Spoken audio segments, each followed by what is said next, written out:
আসসালামু আলাইকুম everyone, welcome back to my new blog আমায়াত ফ্রম আয়াত প্যারাডাইস। আশা করি সবাই ভালো আছেন, সুস্থ আছেন। আমিও ভালো আছি আলহামদুলিল্লাহ।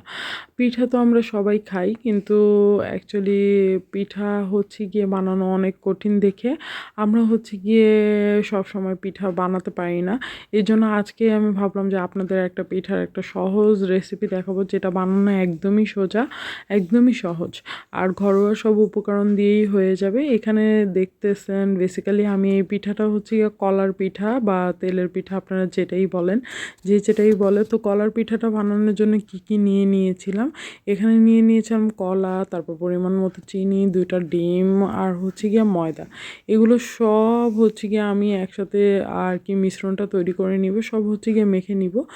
প্রথমে হচ্ছে গিয়ে ময়দা দিয়ে সব কিছু একদম মেখে নিব, কলাটা, তারপরে ডিমটা আর ময়দা সহকারে চিনি দিয়ে সব কিছু আর কি সুন্দর করে মেখে নিব।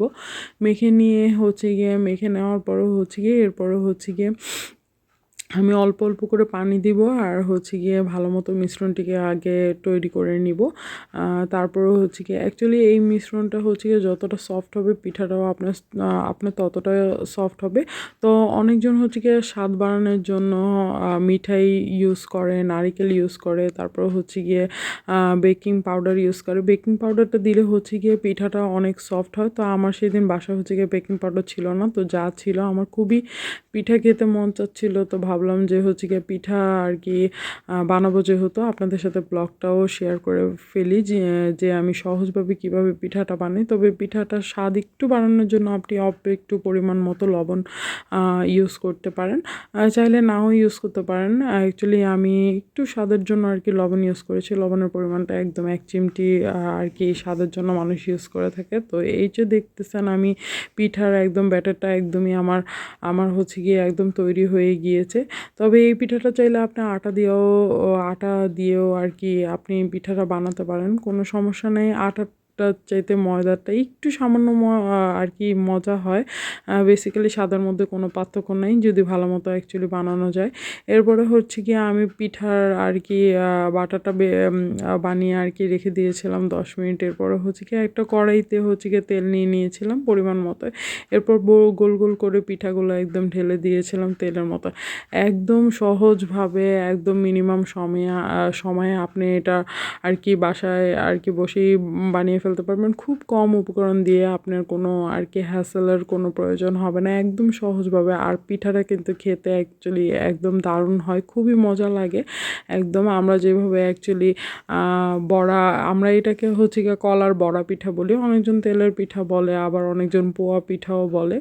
তো হচ্ছে গিয়ে স্বাদ বাড়ানোর জন্য আপনারা বিভিন্ন জিনিস ইউজ করতে পারেন। তো আমি হচ্ছে গিয়ে এখানে কলা, বেসিক্যালি কলা আর ডিমই ইউজ করেছি। এছাড়া মানুষ স্বাদ বাড়ানোর জন্য অনেক কিছু ইউজ করে। তো তবে হ্যাঁ, বেকিং পাউডার বা বেকিং সোডাটা থাকলে এই আর কি পিঠাটা আরও নরম হয়। বেসিক্যালি এই পিঠাটা বানাতে তেমন একটা কোনো রেসিপির প্রয়োজন হয় না, খুবই সহজ একটা রেসিপি, আর পিঠাটা খেতে কিন্তু সেই স্বাদ। তো আপনারা দেখেছেন আমি গোল গোল করে একদম দিয়েছিলাম তেলের মধ্যে। এরপরে আস্তে আস্তে বারবার নেড়ে চেড়ে দিচ্ছিলাম যাতে পোড়া না লেগে যায়। খুব সুন্দর করে একটু পরপর নেড়ে চেড়ে দিচ্ছিলাম যেন পিঠাটার ভিতরেও ভালো মতো বেসিক্যালি হয়ে যায়। তবে হ্যাঁ, চুলার আঁচটা একদম মিডিয়াম ফ্লেমে রেখে আর কি পিঠাগুলো ভাজতে হবে। তো আপনারা দেখতেই পাচ্ছেন যে আমি সুন্দর করে আর কি পিঠা দিচ্ছিলাম আর ভাজছিলাম তেলের মধ্যে, একদম ভালো মতো নেড়ে চেড়ে দিচ্ছিলাম যেন সব সাইড হয়ে যায়।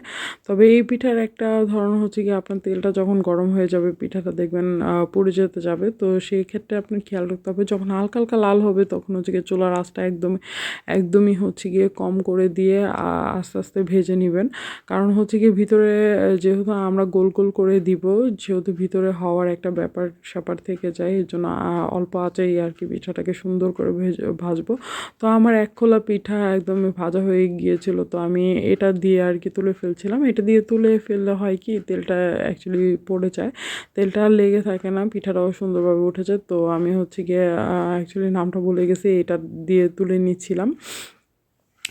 তো এই তো দেখতেই পাচ্ছেন একদম সহজভাবে কিছু সহজ উপকরণ দিয়ে আমি একদমই পিঠাটা আর কি রেডি করে ফেলেছি। আপনারা যারা অ্যাকচুয়ালি কম সময়ের মধ্যে আর কি বাসায় পিঠা খেতে যাচ্ছেন বা বিকালের নাস্তা হিসাবে পিঠা খেতে যাচ্ছেন, তো এই পিঠাটা অ্যাকচুয়ালি সহজ উপায়ে আপনারা বাসায় বানিয়ে ফেলতে পারেন। যে নাস্তা বা সকালের নাস্তা বলেন বা বিকালের নাস্তা বলেন, এই পিঠাটা আপনারা রাখতে পারেন একদমই সহজভাবে। এই পিঠাটা আপনারা খুব অল্প সময়ের মধ্যে তৈরি করে ফেলতে পারবেন। তবে বাচ্চারা এই পিঠাটা খুবই মজা আর কি মজা করে খায়। আমার বাচ্চারা তো খুবই মজা করে খায়, যে কোনো বাচ্চাই খুবই মজা করে খাবে, কারণ হচ্ছে গিয়া পিঠাটা হচ্ছে গিয়ে মিষ্টি মিষ্টি লাগে, প্লাস টেস্টটাও খুবই ভালো লাগে। তো এই যে দেখতে পারতেছেন আমার একদম পিঠাগুলো একদম রেডি। আমি প্রায় হচ্ছে গিয়ে 3 খোলা 4 খোলার মতো ভেজেছিলাম, ঘরের সবার জন্য আর কি বানিয়েছিলাম বিকালের নাস্তা হিসাবে। তো এই তো আমার পিঠা আর কি বানাচ্ছিলাম আর নেড়ে চেড়ে দিচ্ছিলাম। তো আজকের ব্লগটা কেমন লাগলো আপনারা সবাই আর কি শেয়ার করবেন। আশা করি আপনাদের এই ব্লগটা অনেক পছন্দ হয়েছে। তো সহজ উপায়ে এই পিঠাটা আপনারা ঘরে সবাই বানিয়ে দেখতে পারেন, আমি তো এভাবেই খাই। তো আজকের জন্য এতটুকু, সবাই আমার জন্য দোয়া করবেন। তো ভালো থাকবেন সবাই, আর পিঠাটার রেসিপি কেমন লাগলো অবশ্যই কমেন্ট করে জানিয়ে দেবেন। আল্লাহ হাফেজ।